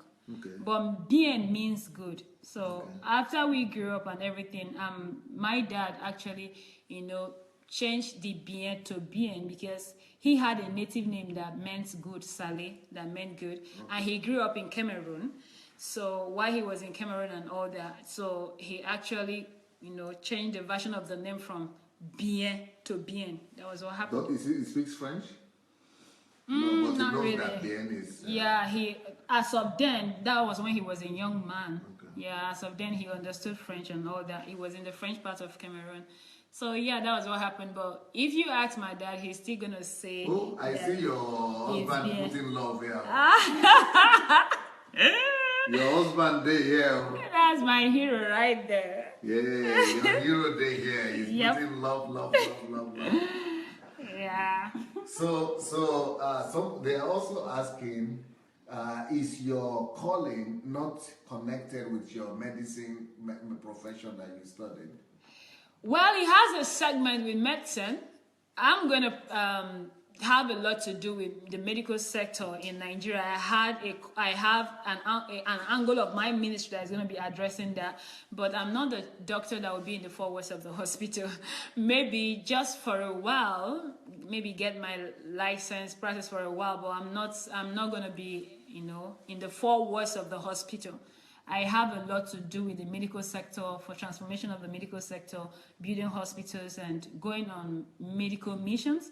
But forward of the hospital, working for Uncle Sam, that is not my thing. Another question is that there was a time you were doing reviews for me. Right. You and Joshua mostly. Right. And they were saying Pastor Sunday has reproduced himself with this girl. This is a woman, Pastor Sunday. Yeah, how will you explain that to people? Because they should know that it's not just because you are living in my house. Somebody could be living in my house and still not know, but it's hard work because you are taking all they are being taught that you are listening to the same thing, you are working on yourself to make part of your. What has helped in But they could do that too, wherever they are. That's true. Anyway, Pastor, we don't really get to see every day except when we're working. Yes. So you should explain that to them. So the thing is practice, all right? And you don't just hear something once and it becomes part of you. I know a lot of people admired the reviews I did. I've seen some people that wrote me and say, that was a wonderful review. But that message, we all listened to it. But what happened was that after you preach that message, I will go over the message sometimes like 3, 4, 5 times if I'm going to do a review until the message becomes flesh. So when I'm coming to do the review, it's not going to be just like your own message anymore. That's because I've assimilated it. So that's what I do. So throughout the day, anytime I'm doing something that probably maybe I'm cooking or I'm doing anything in the house, I will just play the message. If it's not something that will demand me being quiet or being concentrated, any other thing I'm doing, walking and all that, the message will be playing. I'll be listening to it over and over and over again till I could almost get every sentence of the teaching and all that. And most times I sit down all the time of those reviews and write out specific points, and I'll go over it again and again until I know I have gotten this thing. So that's actually how I do it, and I don't stop at getting it. I begin to practice it. I put it to work, practice it in different ways that is applicable to me. In every message, I look for what is applicable to me in that message. How can this message make me better? What do I need to change according to this message? What am I not doing right? And that is the principle I use each time I'm listening to you. What is more like listening to you and making it like a mirror to me to see what I could change. So mirror, like listening to Pastor Sunday. Listening to Pastor Sunday and making it like probably looking at the mirror to see what are the loopholes that I need to correct, in my life. So I don't just go to get knowledge that I will share with other people. I am getting knowledge to transform myself first of all before thinking of giving to anyone else, because I'm a strong believer in you cannot give what you do not have. Until it is yours, it is not yours. You don't have it. You can repeat the message, but if you've not become it, there is no result you're getting. So yeah, it takes hard work. And apart from that, I told us, even though I was here with Pastor, every day I made it a responsibility. That's before your live broadcast. It's your live broadcast that made me stop that routine now. But before the live broadcast, I make sure I listen to at least one of your messages every day. Then we only had audio. So it was like, I finished almost your 400 audio messages that was on your blog then and everything. So among those audios, I picked the ones that were really addressing the areas I was looking to develop in, and most of those ones I go over it again. So every morning when I finish during my period of exercise, because I exercise every morning, I'll play the message. The message will be playing while I'm doing my exercise. Probably sometimes I'll put it on speaker in such a way I could be hearing it even when I'm dressing up and bathing and all that. So I maximize my time. I'm able to achieve listening to those messages every day, and some of those these are things they can also do. Yeah, so some of those messages then were actually, some were up to 2 hours, some 1 hour something and all that, but I made sure and I kept to that goal and I kept doing it, and that was where the transformation came in. And I began to, I think I could say, I can tell the way you handle some topics. So Pastor or Pastor Sunday will handle some topic. Let me use that word. I could tell what would be his ideology about it. That's because I've listened to him over and over again. I understand the principles of Pastor Sunday and the way he will address some particular topics and some particular issues. Yeah, that was how I went about it. It wasn't easy. It was challenging, but I had a goal. I was set for it, and I really wanted to. And apart from that, another thing I got introduced to was solitude. Solitude was another point of transformation, and that was thanks to you. I started practicing solitude just like you practice. So it was more like whatever I observed you're doing, I was going to practice it too, and work on it, and that has really been helpful. When I began to practice solitude, it actually brought me into a different dimension in my life. All right, and something really very dramatic happened after my first solitude. It's not as if I've not been fasting.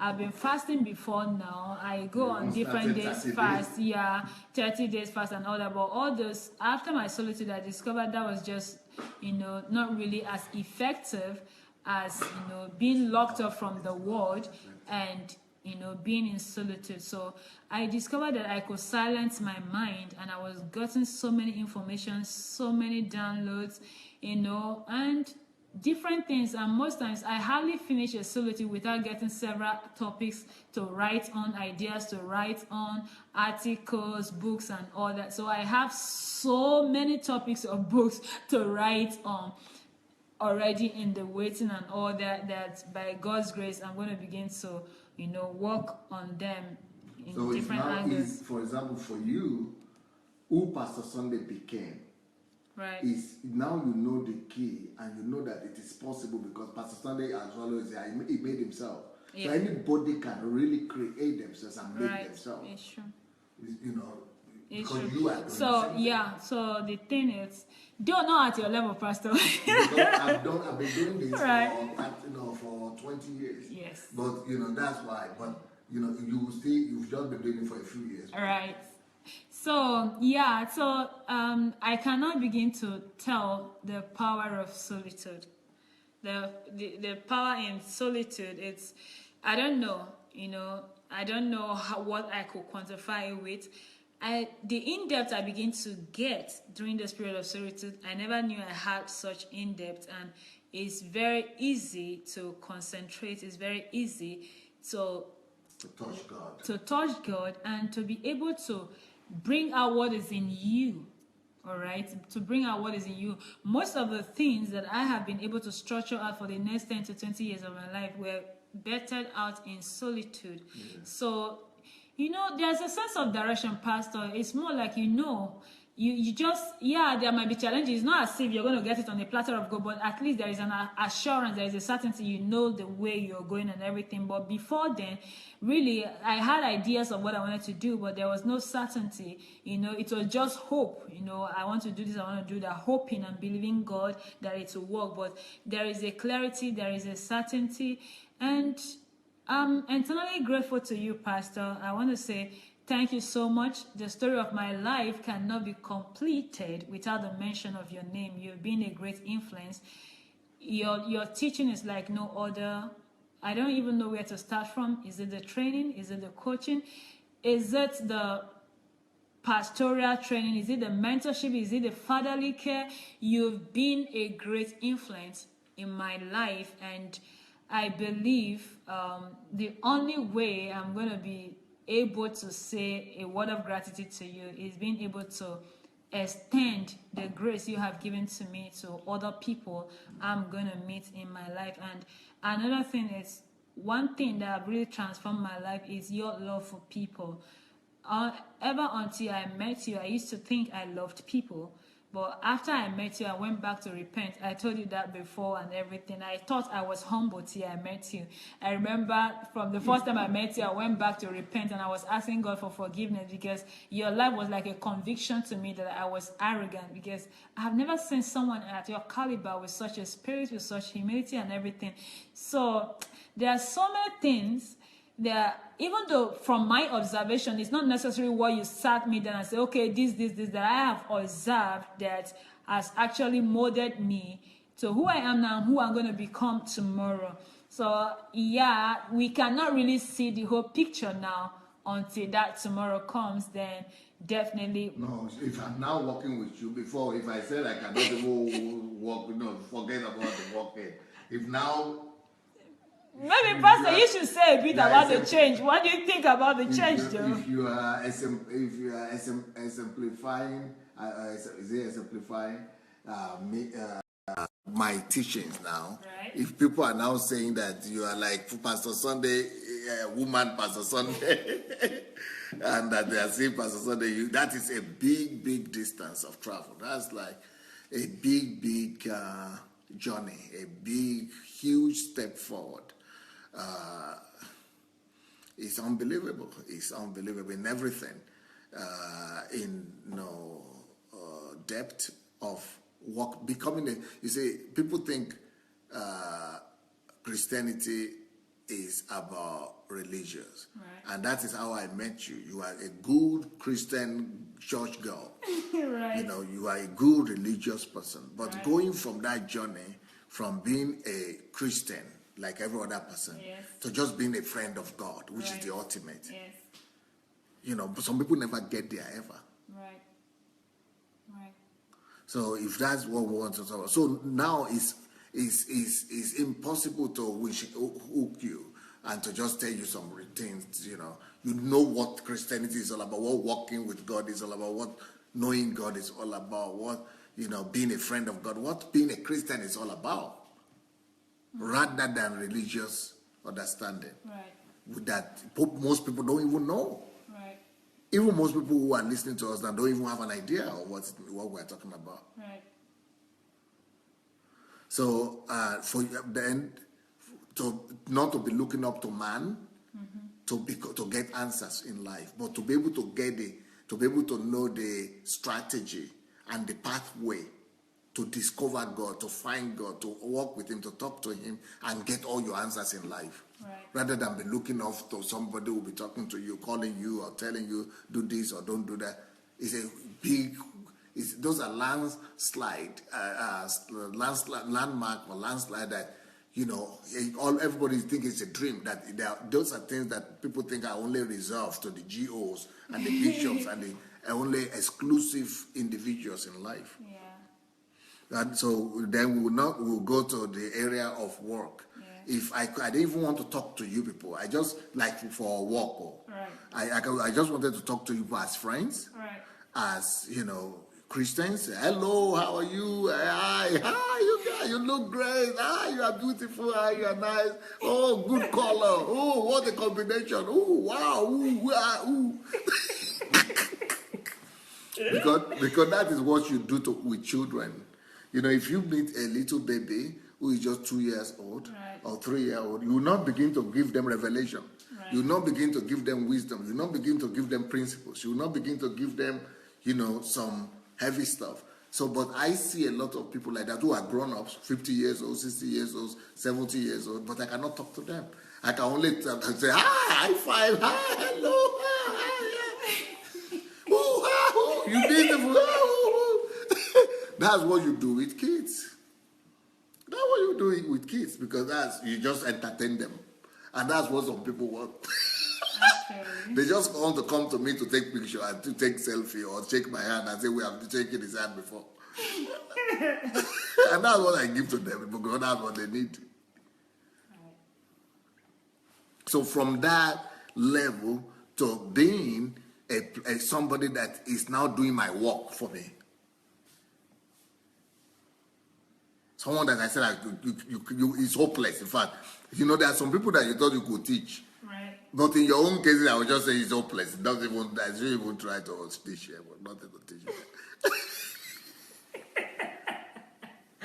But the determination you had and say that, even when you are paining, and you see that she's annoyed, she's angered, she's pained. This thing is paining her, what I'm doing to her. And, that's because you submitted yourself. You said, anything it would take, just teach me, take me. And because I don't want to, until you say that, until you really submit like that, I don't want to touch you because, I just want to love you. I don't want to give you pain. But you are willing to go through any process of pain, any difficulty. And because of that, I was telling you all painful things that will irritate you, things that will, and you know the way I treat women. I don't like to treat women, rough. But since you want to become a human being, you want to really become a human, it has, for me to do that, you really have to convince me that you really want to get this thing off. Right. So I'm going to do it. I'm going to train you in a way. I'm going to bend you, break you before people so that you will die to that self-image or what people are thinking about me, shame or anything. You will go through the process of just so that until your vision becomes more important than what people will say, until your vision becomes more important than what people will think, until your vision will become more important than annoyance or anger or I don't like this or why did he say that, or until your vision will get more important than all the deceptions that will become take place. So that's why I would take people who are not willing to pay that price. I just allow them to be. They will be around me too. Or I will not be telling anything. They will say, but all of you will be saying, Pastor, why are you not talking to this person? Why are you not correcting him? But you see what he's doing wrong. Yes. But why don't you change the person? Why don't you correct the person? But the person will listen to you now. I say, okay.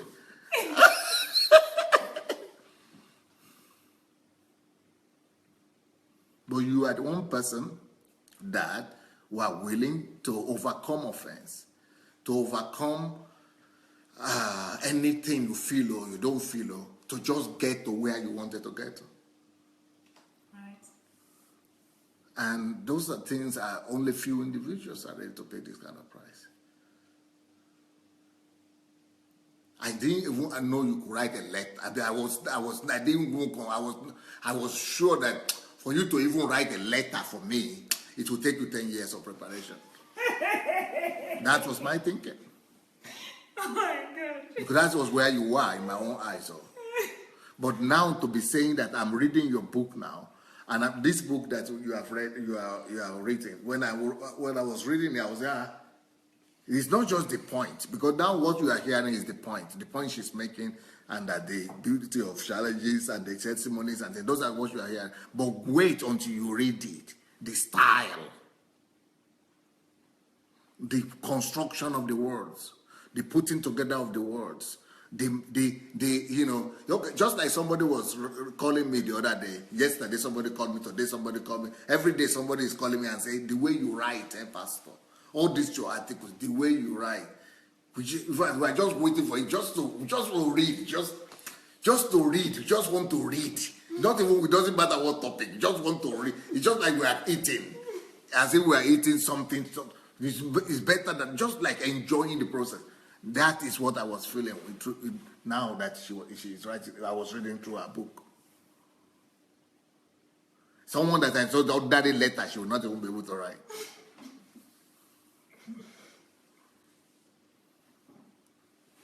And another problem was what she mentioned already, because for me, I know that one of the greatest secrets of success in life is the ability to focus and concentration. But more important than that, because you can concentrate when you need to, but that is different. But you are only alive for the amount of time that you are presently conscious. So only as much as you are doing something consciously, at that moment when you are conscious of yourself, of your environment, of whatever you are doing, that's when you are alive. When you are just doing things emotionally or autopilotly, or just automatically, you're just moving about, taking your body around and taking your leg. That's the way she used to be before.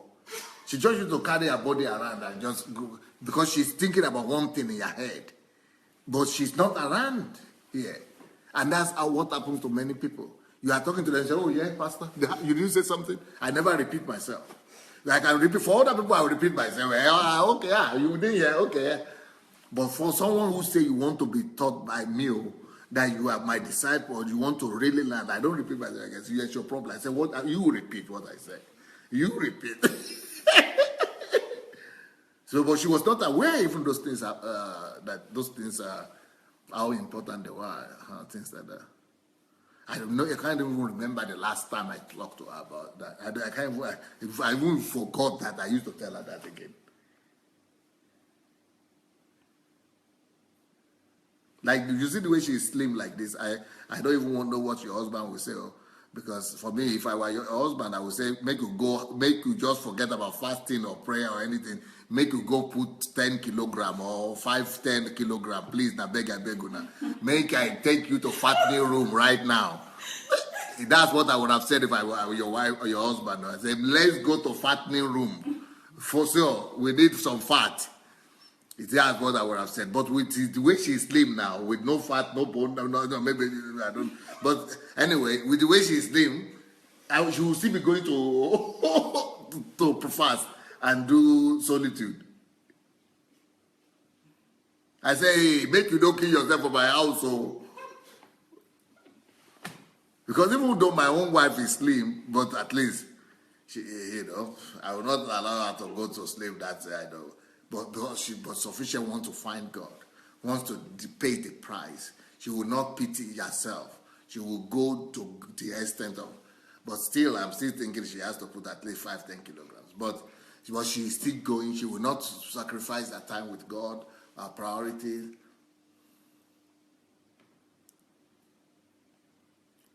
And also able to learn from observation. I'm curious, saying right now I feel like leaving everything, everybody, everyone, and move to Dr. Adelaja's post, Dr. Sunday's home. I have a lot of work to do on myself. Yeah, because the kind of work she is doing, the kind of price she paid, that 1 year is equal to like 10 years, ordinarily. It's a lot of hard work. But one of the greatest secrets that she had learned, apart from solitude, is the secret of self-development. Because for me, they were not educated before. For me, it's like they didn't even go to school. I was just wondering, how would they function? And I was asking her, is this the way? Because I was even thinking at first that they were just the only ones like that on that level. So I said, is this the way everybody that is finishing here? She said, yeah, I was their pastor now. They were even looking up to me. I said, some people are still looking up to you. When I'm thinking that you didn't even go to school. So it means everybody, either they are even worse than that, or they're on that level maximum. Because people are going to school, but they don't have on-ground training, or what do you call it? Personal development. Yeah, but they don't have somebody on-ground training, in-house training.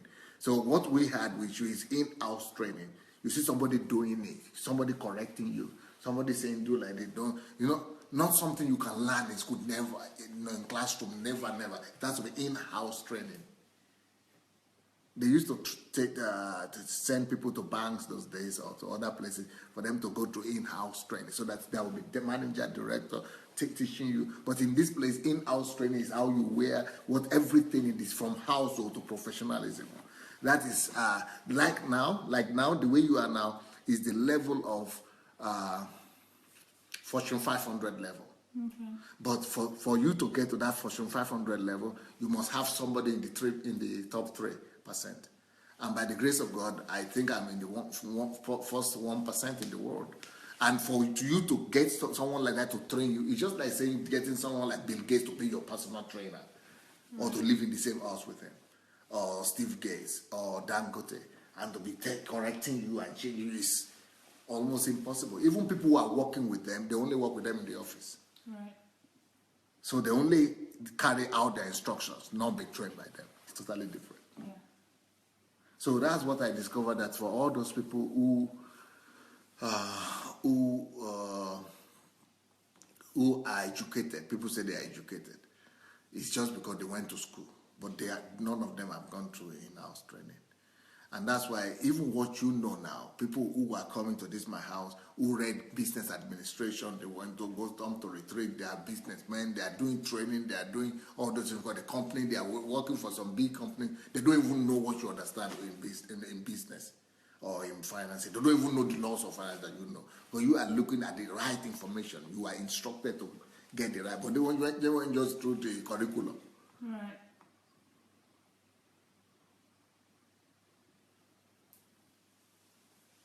So, you are a miracle. And that's why people listen to you now and say that you are like Pastor Sunday. The same thing when they listen to Joshua, for example, because he went through the same process like you. But it's just because you people are willing to pay that price. Because you don't have to walk like that with me. It means you don't have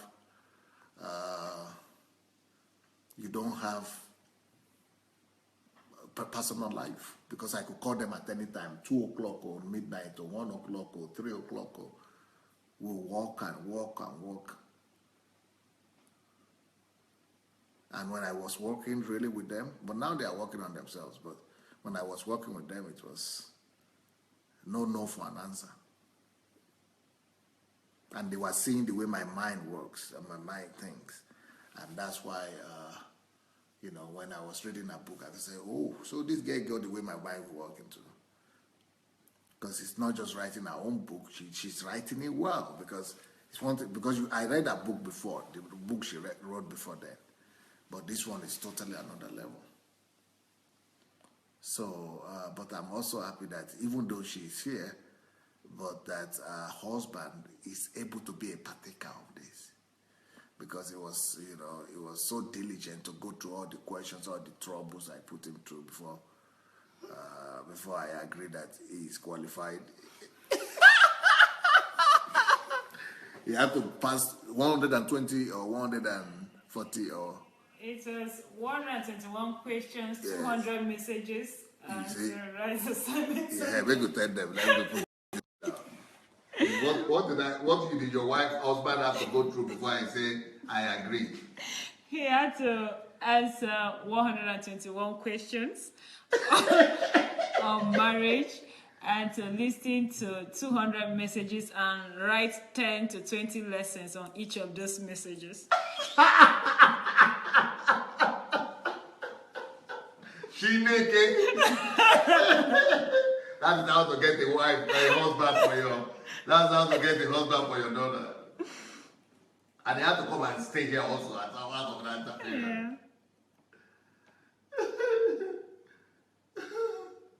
People are saying, "Oh my God, she naked, really?"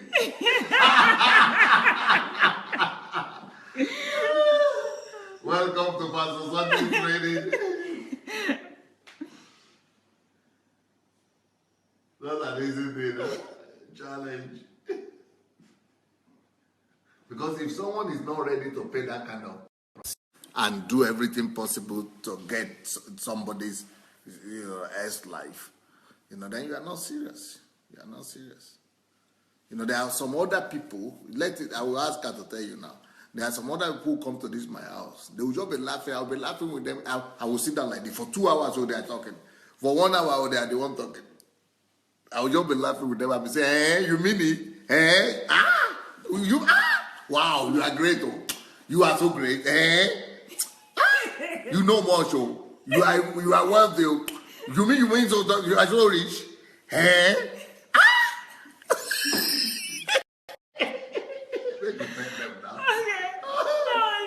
it was another epic level.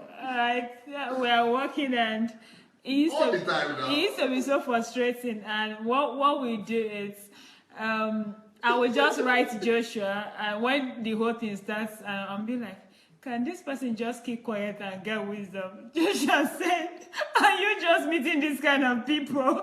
This is the way 80% of the world is. And I will be wondering, I'm like, I know at first, I was not really very comfortable with it. I kept asking you that question. And I'll know that what this person is saying, that's when I start working with you and I've known what you know and your capacity. And the person is just coming. Okay, let's say a practical example. And someone coming to tell you that, I made... Not me or Pastor Sunday. Yeah, somebody came to tell Pastor Sunday that I made $1 million in 3 years, and I've been working on it and all that. It took me almost 10 years, but within these 3 years I got a contract. Can you believe it? I was able to make $1 million in 3 years and 7 years preparation. It was not an easy task. And Pastor go, oh really? Wow, $1 million in 3 years. What a feat. Wow, I am so proud of you. You are so smart. I'm like, seriously, Pastor? I'd be like, I'm so smart. You're so smart. You mean within the period, let's say 10 years, your 7 years of preparation, and you just hit this contract in 3 years, and you are already a millionaire? Excellent. Bravo. Tell me more about it. Share. What are your ideas and everything? And this is coming, and these people will keep on talking and bragging of what they know, what they did, the contract they now had in this place, who they now had to work with, how they went about it. I'm like, seriously? And the person will go, I'm like, Pastor, why are you doing that? Like, you raised 200 men from grassroots, from the street, to millionaires in 3 years, and somebody is telling you that he made $1 million in 3 years after 7 years preparation, and you're saying, teach me, tell me about it and everything. Why are you doing that? Why not just tell them that they are on the wrong route, or they are not doing something rightly, or teach them and everything? And Pastor will say, well, that is actually not what that person wanted. What that person wanted is that he wants his ego to be rubbed, massaged rather. He wants to feel good. So that is what he came for, and it's what you come for me to, I will give it to you. You want to feel good, I will help you feel good.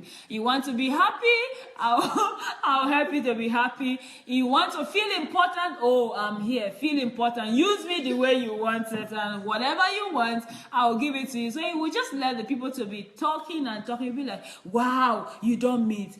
Are you serious? Excellent. You are great. You are smart. And the moment he says that, these people will just go on and on and on and on and on and be talking about things they call achievement, that even the lowest drug addict in the church, in pastor's church, has done triple of what they are calling achievement that they are struggling to achieve in 10 years of their life and everything. So I was like, but Pastor, don't you think that is actually lying? And I was not just comfortable saying, no, that there is no way you can change somebody. You cannot give food to someone that is not hungry, that they are not going to be able to take it, and some of them will run away from you. He was not telling us that, imagine if I go about telling people everything I know when they come to meet me and everything, I won't be able to relate with anybody, because very few people in this world can relate at my level. So I come down to the level everybody is, and I relate with them based on that level, and what they need, I give it to them. If they want to be loved, okay. If they want to just make fun and play around, okay. They want to feel important, okay. They want to take pictures, no problem. It's what they want, I will give to them. The ones that want knowledge and really prove to me that they are ready for the knowledge are the ones I give knowledge. So that was another level for us and everything. It took us time for us to get used to that and everything. And that is why I advise people when they come for HMT and all that, I'm like, talk less. So Pastor can get to teach you, because If you just want to share what you know, you continue to share what you know till you finish it empty and go back empty-handed.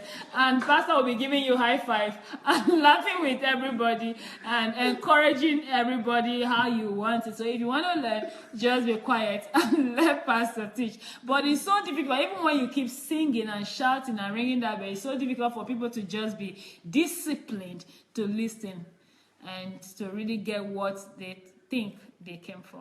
Yeah. So that was another level of revelation.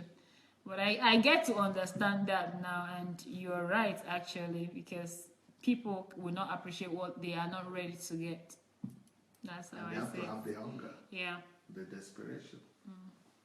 And when I started doing the daily broadcast, you were saying, Pastor, it's like you are an expert in all these topics, every topic. Well, how can you be in this same house? We are talking about you on the only thing we talk about that you are talking about. So how can you know all these things and you are just quiet here? And we're just seeing we thought what more about that? You know, the live broadcast was like really a big blessing to me, because what I observe is that really gave you the opportunity to go into all those depths and everything, because what you were training us on, like the basic principles, capacity building, personal development, and all that, how to be a personality, how to be a person of influence, not to be a biomass. That's actually what the training was all about: knowing your purpose, being an individual, developing yourself, and getting yourself to the top 3% in the world. But what I discovered is that because of the kind of what we are doing, there is no way you would have been treating all this topic with us. No time for that. But because thanks to this broadcast, we are being exposed to all these topics that on the normal day won't have come while we are working, because while we are working on different other things and all that. And I know some of these questions you're even treating now into details. I've asked you some of those questions before, and you will just give a general answer and all that and everything. You just give a general answer. And one of the principles you said then was that just teaching one person most times is like a waste of time. So yeah, thanks to the broadcast, all these topics are coming out, and I really never knew. I knew your depth, but I never knew you're versatile in almost all these areas. But when I started getting that revelation was before the broadcast, though. After you showed us your topics, you were discussing with us that day that you have someone you could preach till the day you die and leave this world, even without opening the Bible again, already made. I'm like, how is that possible? That's not possible. Repeat it again. You said you had... No, not you, not me. Pastor said that he had someone prepared that even though he do not have to read the Bible again, he will be preaching every day till he dies, and he will not exhaust the sermon that he has prepared. I was like, the first time he said, I said, how is that possible? How can you say such a thing and all that? And he was like, okay, no problem. You want to see my profile? Okay, you come and meet the problem I have. The problem I have is not preparing for someone. The problem I have is all this someone prepare. Which topic do I teach today? So come and help me choose. It was, I think, I and Joshua. I don't know who else was there that day and everything. And you brought it out. And the moment we saw this, you said, this one is beautiful. You said we should choose. So that's how you started enticing us. So we should choose. So we did not know that each of the things we were touching, that is a topic, that each of those topics, some of them had up to 100, maybe within 100 to 1,000 subtopics under it. We did not know that and everything. So I'll just be like, you say choose. You say, okay. I'll say, I choose this one. This one is better and everything. I will be arguing. The other person will say, I choose this one. The other person will say, I choose that one and everything. You'll be laughing, say, you choose this one. You say, so you want us to treat this one? I say, okay, we are going to develop that into article. I hope you know what you're choosing. I say, okay. So you just click it. And by the time you click a long list, I say, Pastor, what is this? That thing you choose. These are all the topics under this. And you were opening folders upon folders upon folders upon folders of topics already prepared. I'm like, who does this? How many people have this kind of information? Like someone already have messages prepared and kept that he can be preaching to the day he leaves this world every day without running out of sermons. I'm never opening a book. I'm never opening a book or opening Bible. Bible, and it's already made. So it's amazing. It was mind-blowing. So I never had any doubt about the live broadcast coming out twice a day, because I just felt it's an opportunity. God just gave you, God through Facebook gave you an opportunity to tell the world, to give a little piece, 10% from all that you know, to the world. So yeah, I'm very grateful for the platform. And Well, you remember there is, these people might not know her, but Iriti, you remember that when we started, Iriti was so afraid for me. She even said she would not watch the broadcast. I should stop the broadcast. I said, why? He said, do you want once a month, at least, maybe at least maximum once a week. I said, why?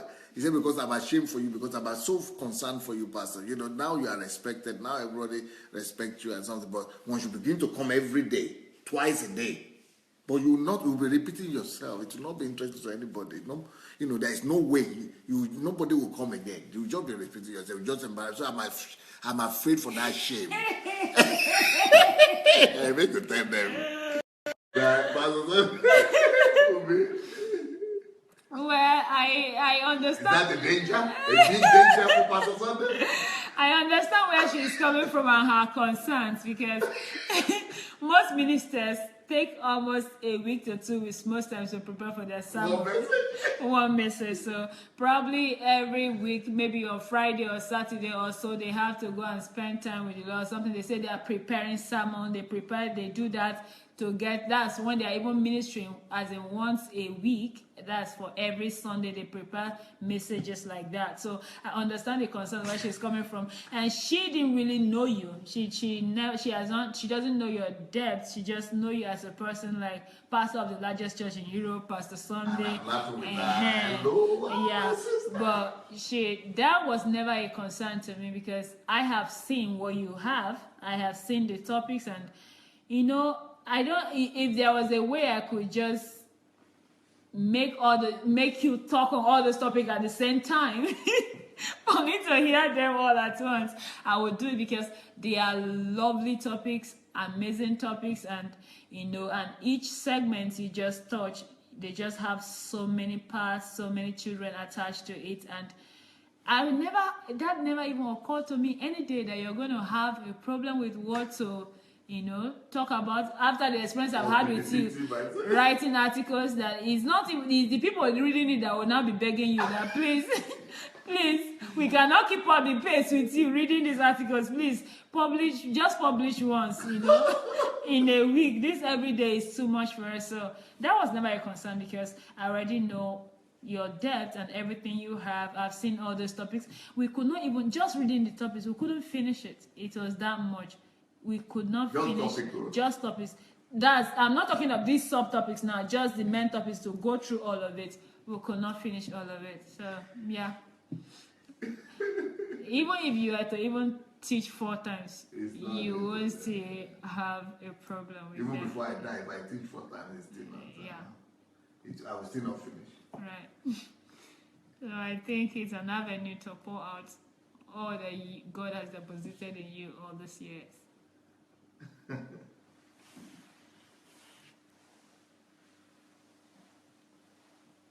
Okay, everybody is a record today. That we've never had so long an interview like this. That Pastor Dr. Sufficient has broken out the record. Because I know that Dr. Sufficient will be leaving Ukraine soon. I know that, maybe not, I've mentioned it already today, not everybody knows that. So I know that we will not be sitting down with her like this for too long anymore. But, you know, somebody is asking about HMT. Yeah, we're having HMT again now. HMT will come on January 2nd to 6th. So any one of you that wants to make it, if you are free, you can come again. You can come for the New Year here. We have a very wonderful New Year experience. If you want to come, you can come and do New Year in Ukraine. It's going to be some of the most memorable experiences of your life. So, yeah, Charles Smith says, what a befitting tribute to Dr. Sufficient. Yeah, it's a tribute. That's what I'm doing. You called it right. Yes, you caught it. That's exactly what I'm doing. I'm giving a tribute. So let's go and share the link. Not too many of you have shared the link yet, and I think this kind of link this kind of message must be shared, because I don't think there is any other place you will hear what you have heard today. That what we have heard today, I think, you might go throughout the whole world and listen to messages and still not be able to hear all that you heard today. So let's go and share the message, and let's keep it. Let everybody keep a copy of this message for himself, because the wisdom, so much wisdom in this something today, that it will, I think everybody should save these things for themselves. Everybody should save this experience of today for yourselves, because this is someone living with me in the same house. And this is not just talking about me, but talking about our own transformation. And I am talking about our own transformation also. So this is, and this is the way to learn. This is the way to learn. This is the best way to learn, through interaction. And so, thank you so much, Pastor Sufficient. Thank you, Pastor. And thank you so much, everyone. Maybe you want to say bye to the people. Thank you so much, everyone, for staying with us for so long. And it was a privilege being with you today, and special thanks to you, Pastor, for the privilege and the opportunity. It's a what privilege to learn from you, Dr. Sufficient. Thank you. Thank you. God bless. Bye. Thank you so much.